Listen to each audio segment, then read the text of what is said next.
Hello everyone, welcome to First Rep, a show covering news, highlights, and analysis for the marching community. We have a lot to talk about, so without further ado, let's hit the Met.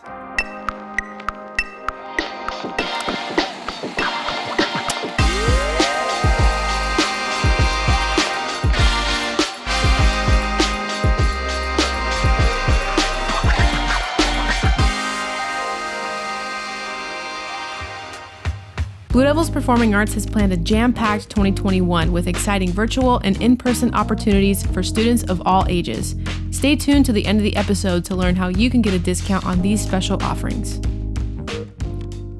The drum corps world has seen lots of changes over the years, and today we wanted to discuss some of those transformations we've observed, as well as discuss what remote learning has in store for our community. I'm Casey Brohard, and here with me today is Nicole Casino and Suvan Varghese.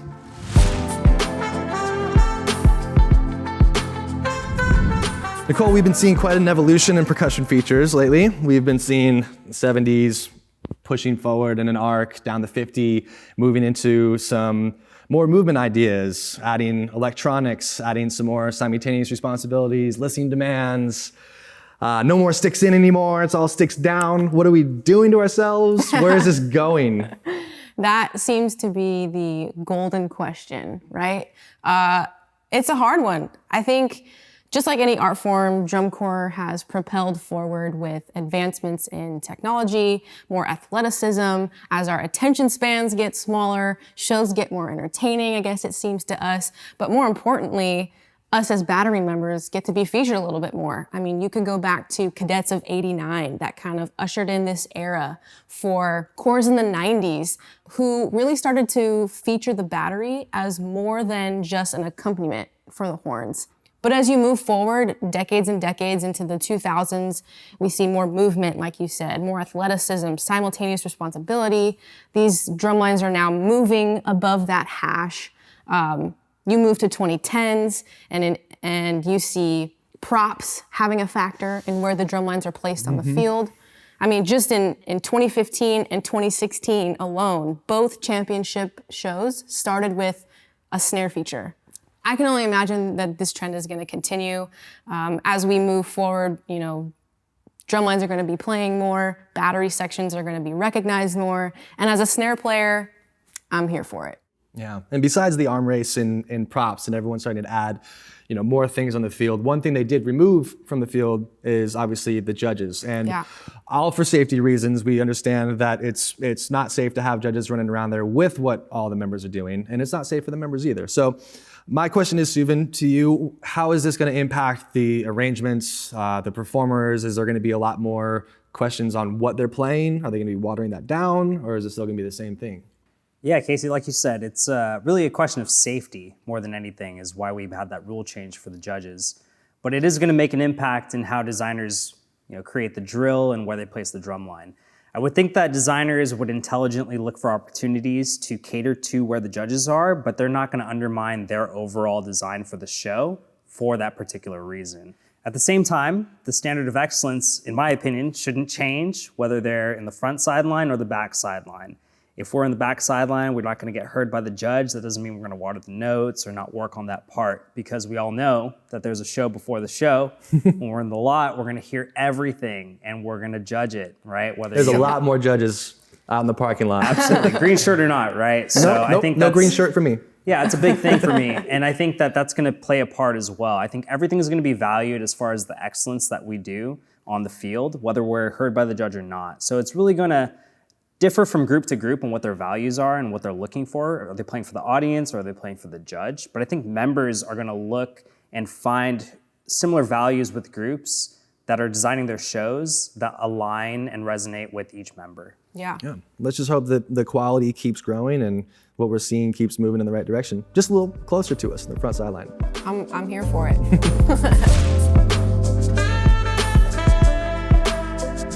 So it's no question that the design of the activity has changed over time, but what's also changed is the how. These drum corps have been operating completely virtual for the last year and a half, and even before that, we saw an era of new technology that brought in MP3s, it brought in Dropbox, it brought in music sharing all online. And if you go back to what a snare drummer or what a corps member would experience in 1999, I can just picture them walking out to a rehearsal with their Walkman, with a giant binder, printed out sheet music, and probably no idea of what other corps are doing across the country.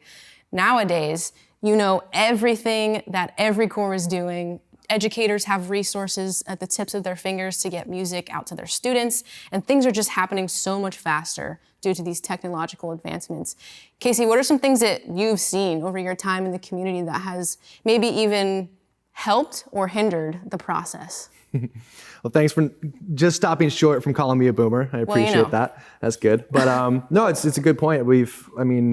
I'm old, but I haven't been, on Mylar before. I've always been on Kevlar, but I have had music sent to me through email, but I've also had handwritten music, and seeing the differences between them, and seeing how the community really reacts to it in the marching world, it's been really fun just to see, younger people pop up a lot quicker, learn a lot faster, but also looking back at what I had to go through, going from a duffel bag full of CDs and batteries and Discman to an iPod. That really changed how I started listening to music and quickly finding new things to play along to and write to, and that helped me educate as well. And I'd like my kids to play on tracks and things like that as well. Yeah, I experienced that in high school. I never had to learn a show without an MP3, accessible to me, and I feel like that changed how I learned. It's, I never necessarily started with sitting down with sheet music. I started with listening to an MP3. And especially for kids nowadays, I'm not saying that it pulls them away from learning how to read music, but I think it just speeds up the process. Sure. And have used that tool as an educator as well. Yeah. I think another great example of that and the YouTube thing is Brandon Olander. He was watching the Blue Devils on YouTube and straight up learned the ditty from YouTube videos. And then at 12 years old, was at a System Blue camp playing with the Blue Devil snare line like he had been there the entire preseason. Like, there's no truer testament to technology than I think that example right there. Absolutely, yeah. And when I started learning, we had to hunt down, beg, borrow, and steal whatever VHS tape we could find of someone playing something cool. So yeah. We had a good time with that. I do think that with getting MP3s thrown at you and just hearing what the arranger wants you to play, I think that's great. And it makes a world of difference for the efficiency of rehearsals and ensembles. I do question how it affects your own individual creativity. Like when you see a piece of music, how do you imagine it? How do you want it to be interpreted? And so those things become kind of a question mark to me. But in terms of efficiency, it's made us work so much faster and achieve so much more. Especially now in the pandemic, right? I think if this pandemic were to have existed back in the 90s with little to any of the technology that we have now, I don't think DCI would have survived, guys. It would have been really, really hard. Right. But these technological advancements are here to stay, and really for better or for worse, for, just learning and education in general. There's a lot of students that are struggling with distance learning right now in public schools. There's also a good amount that are thriving. It's good for them. It's not a perfect parallel to the marching activity, but we see with the marching activity, there's kind of two sides to it. There's a social impact. We don't get to be with the people that we make music with or that we make any art with. There's the virtual platform, which is great. It's a good intermediary, but it's not the same kind of magic as making music with other people. Educationally, there's a lot of upside, right? There's a lot of accessibility, like what we talked about. We can put out a lot of content and make it accessible to anybody, anywhere in the world. They don't have to be at a camp to get that kind of information from world-class instructors. So I think that's a real big upside. Definitely. I think one of the small upsides to the educational component is really the nuance that you start to get into at the advanced skill set. When we're talking about sound quality, for example, if I'm teaching a student through Zoom, and I'm talking about sound quality, I'm talking about the stick sound, the head sound, and the shell sound. That's all processed through the technology, and I can't assess that the same way. It's difficult, right? So, I'm really not gonna get to that level of teaching with them unless I'm present with them physically and I'm hearing them play on a drum. So I think that's one of the limitations that we face with education. But as we move forward, I think there needs to be a balance of both. We need to strive to get back to an in-person model so we can make music together, in that normalcy that we had before. But we also need to create educational access in the way that we've been forced to do right now. I think that's really going to benefit the marching arts activity, and it's going to propel us forward at a rate that we've never seen before. Yeah, for sure. Definitely. So up until now, we've had to make this content. We've been forced to put classrooms into these Zoom classes. What are we going to do? Are we going to be able to take anything into the post-pandemic world from what we've learned in this time? We really should, right? We should continue to make education accessible to everyone, regardless of if we're in person or not.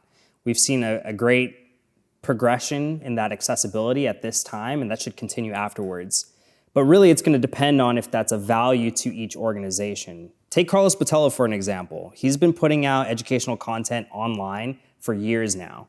And he's been doing that without the pandemic, and he's been thriving through the pandemic. And he does it because he loves it, he has a passion for it. He's able to connect with people all over the world, do lessons with students in Spain because he loves it and he knows it has an impact. He doesn't have to do it out of necessity. Yeah. Now the drum corps have done that out of necessity. I would hope that they continue that because they see the educational impact it has and the accessibility that's there for people worldwide. So really, we should be continuing it. I think we'll see if education really matters for these groups if they continue doing so. Yeah. It's not even just the drum corps that need to do it too. There's lots of other resources that don't come from DCI or WGI too, lots of other influencers. Yeah, I know a perfect example of that in the same lane as Carlos is the Gridbook guys. They've been around for almost a decade, if not more than a decade at this point, of online content, strictly online content with a few in-person offerings, but they've been able to reach a massive base of students just because they've been online. And they love it. You can tell because their content is consistent, their mission is strong. And my hope, just like Suvan said, is that organizations like drum corps and like WGI ensembles see the benefit in providing this educational content outside of necessity, outside of the need to stay relevant. I think we owe it to the new members of our community, just every member of our community really, to continue this access and to continue the educational content. It's what's gonna help us grow, and I really hope it sticks around post-pandemic. Yeah, and let's hope we're all up for the challenge. Drum Corps will be back in full swing before we know it, and we want to highlight some incredible experiences available to all of you. The Blue Devils are providing priceless opportunities for 2021, and whether you're wanting to gain audition experience or you're looking to earn a spot for 2022, there's something for everybody.